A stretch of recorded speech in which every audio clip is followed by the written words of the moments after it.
Hello guys, welcome to my new video, and in this video I'm going to be showing you how you can make this loop, because people are asking me how I make this loop, so I said let's make a video. This particular pattern, as you can see, it's a small starburst which I've designed. It's an 18 string starburst, and I've inspired myself by a big starburst which was already designed by someone else, so thank you very much. Big starburst is 34 strings and I've designed 18 string starburst. So I've never done this pattern before. And another thing I will mention, of course, in my previous video I was speaking about how you can start a triangle start like this, and in this video we are going to do a different kind of loop, as I said, and therefore we are going to be looking for a triangle start like this, and it will be connecting here in the middle. Great. So I created this triangle template which is covering the strings for me, and I can see what I want to put at the beginning of my bracelet. Of course, if you want more theory, please watch my previous video which is called how to make a single color triangle start on your bracelet, because I definitely explain things better in there. So I have already decided that this red line would actually be complementing my bracelet well, which is actually this red line here, and I can then start this starburst pattern straight away from there, which is fantastic. So just let me delete this. Great. So I will move this little template here already. I have already created a loop as a little drawing, and as you can see here, I want to make this loop as a black color, and this triangle starts, they're going to be red color, because this red is actually going to be complementing these, and those red lines actually are going to be there. And again, as I said in my previous video, this red string will be literally delegating these strings into the right order. And also, if you want to, for example, have these in a red color, one of these end colors should be the color you are looking for, and therefore I'm going to start to make the loop.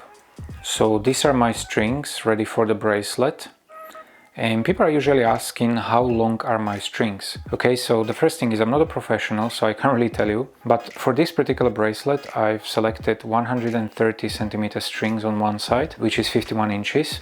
And because this pattern has the same colors on one side as on the other side, therefore I could literally cut a double length, and I could just bend it in half, as you can see here. And this clip is actually great for holding those strings. This length, which is nearly like 1 inch, that's probably the size where the loop is going to be. Also, there is one very important thing, and that is, when I cutted these strings as a 260 centimeters, which is 102 inches, there is a one string which I'm going to use for a loop, and that's actually this black string, and therefore the one black string has an extra 50 centimeters, which is 20 inches. So I believe that could be around 122 inches for this one string, which I'm going to be using for a loop. Also, people are asking how many knots they should do in their loop, because they have absolutely no idea how many knots they should do. So for this particular bracelet, because this bracelet has 18 strings, I have this little rule, and that is, I'm going to do 18 knots. That means if my bracelet has 12 strings, I will do 12 knots. If my bracelet has 18 strings, I'm going to do 18 knots, and so on. So if I have this longer string, which I'm going to use for a loop in this stack, in that case, this one is the exact midpoint of my strings, and I'm going to start the loop somewhere over here, in this place, and therefore I'm going to grab it with my finger like this. It's very crucial that you won't move any string, and you just keep it exactly as it is. And I will bring it to the clipboard like this, and I will just clip it. Now, as I said, because I'm going to use this black string for knotting the loop, of course, please make sure that you find that one string, that means the one which is longer in your stack.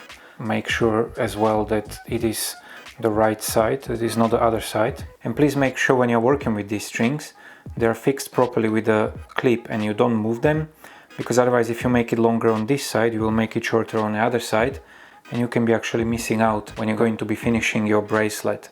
Great, so as I said before, this bracelet has 18 strings and therefore I'm going to do 18 knots to make a loop, and I'm going to do forward backward knots.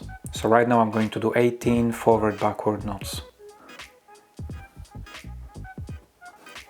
And again, as you can see, maybe the first couple of knots I'm just helping with finger.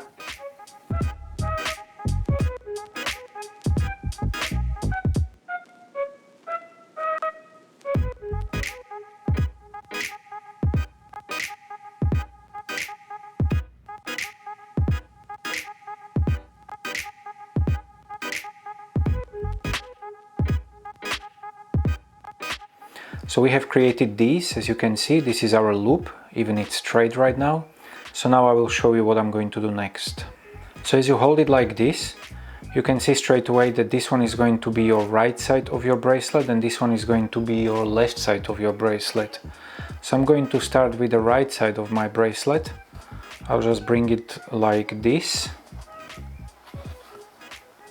And now I have the button ready. I mean, the button is there just maybe to protect the cotton or to maybe protect this loop, because many people are using some cottons, they are maybe more fragile and they don't want to damage the loop. So usually what I do, I just take this button and I'll fix it like this. Of course you should keep some little distance here so you can work on it. That's fantastic, and I'm going to show you how I'm going to put the strings in the order. So here you can see this fancy pattern on this side, and I want to also keep it on that side, and therefore I'm going to pull this red string into this direction, and I'm going to be doing backward forward knots. With these backward forward knots I'm going to be delegating strings into the right order. So first I will do backward part of the knot, and the first string in order is orange one, so I will bring the orange string. Now I will lock it with the forward part of the knot. Now again I will do backward part of the knot. Another string is yellow one. I'll bring a yellow here. And I will lock it in with the forward part of the knot. Now again I will do backward part of the knot. Another string is black one. I'll just bring it there, and I will do forward part of the knot. Now I will do backward part of the knot. Another string is yellow one, and I will lock it with the forward part of the knot. Again I will do backward part of the knot. Another string is orange one. I will just bring it here, and I will do forward part of the knot. Now I will do backward part of the knot. Another string is red one, and I will lock it with the forward part of the knot. Now I will do backward part of the knot. Another string is black one, and I will lock it with the forward part of the knot. Okay, now we are left with two strings. I need to get this string on that side, so I literally need to do backward knot. That means both parts of the backward knot. But this one is a bit interesting. I'm not going to do it this way, like holding it like this and just do the ordinary backward knot holding it like that. But I'm gonna do exactly the same way as before. I'm going to be holding it like this. So that means with this hand I'm going to do backward part of the knot, and I'm going to be again pulling into this direction, and again I will do another backward part of the knot. That means the second part of it, and I will be just pulling here. And now, because you've done two backward knots, even it doesn't look like, you can actually just swap them like this, and they will get now into the right order. And why is that? Is because if you do this last knot in the way as I've shown you before, that means you will just do it normally, like pulling in this direction. What may happen, there will be some weird discrepancy and it will just not look good. So this is the way how I do. These strings are now in order, and now we can go on the other side. Okay, now we are going to do the left side, and as you can see, this interesting pattern is from this side now, and I want to keep it on that side, and therefore I'm going to be now pulling the string into this direction. And again, we are going to delegate the strings into the right order. So the first string is orange, and here we are going to do forward backward knots. So now I'm going to do forward part of the knot. Again, I will just help with the finger. Now I will try to find the orange one. I will just bring it out of that stack, and I will lock it with the backward part of the knot. Good. Forward part of the knot. Another string is yellow. I'll just bring yellow there, and I will lock it with the backward part of the knot. Now another string will be black, so forward part of the knot. I will bring the black here, and I will lock it in with the backward part of the knot. Great. Forward part of the knot. Another string is yellow, so I'll bring the yellow here, and backward part of the knot. Okay, now forward part of the knot. Another string is orange, and backward part of the knot. Now forward part of the knot. Another string is red, and I will lock it in with the backward part of the knot. Now forward part of the knot. Another one is black, and now backward part of the knot. Okay, so now we are left with two strings again, and this red should be on that end. So I'm actually going to do a forward knot. That means both parts of the forward knot, but I'm not going to be doing it like this, that I'm going to be holding it with this hand, because that looks kind of easier.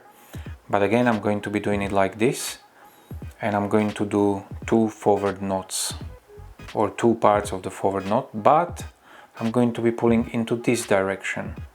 So that's one part of the forward knot, that's another part of the forward knot, and now, because I finished it, now I will just swap them like that naturally, and this pattern here looks actually lovely, and it should be nice and smooth from the beginning to the end. Great, so as we can see, the strings are in the right order, and I will show you what I'm going to do next. So now, as you can see, we have this interesting looking shape, and what we need to do right now, we need to take these red edges, and we just need to bring it like this. We need to bring it down, and literally we are creating this loop now. So what I'm going to do right now actually is that I will bring it on the top of my clipboard, and I will just clip it like this. And now we should take these edge strings, these red ones, and we should make a knot just to connect it together. But as you can see, as I'm pulling, it creates this pressure which is pulling into opposite direction. So usually, and that's not very comfortable to make a knot right now, so usually what I do, I'll just unclip it and I'll try to push it a little bit more together, and now you can see that it is much closer to each other because it's holding with a clip. And now let's say I will take this string from the right side, and I will just do backward knot, which is backward.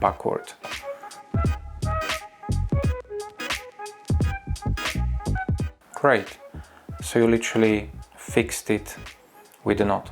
But there is one important thing to say. When I start to knot actual bracelet, when I create this first line here, and when I create this first line here, what may happen is that this knot will become somehow loose. So sometimes when I create this first line and this line, I will unknot it, and then I will create that knot again. So don't be worried that much when this one will become loose while you're working on it. But when you do this first and second line, just make sure that you will eventually repair it by unknotting and then knotting again.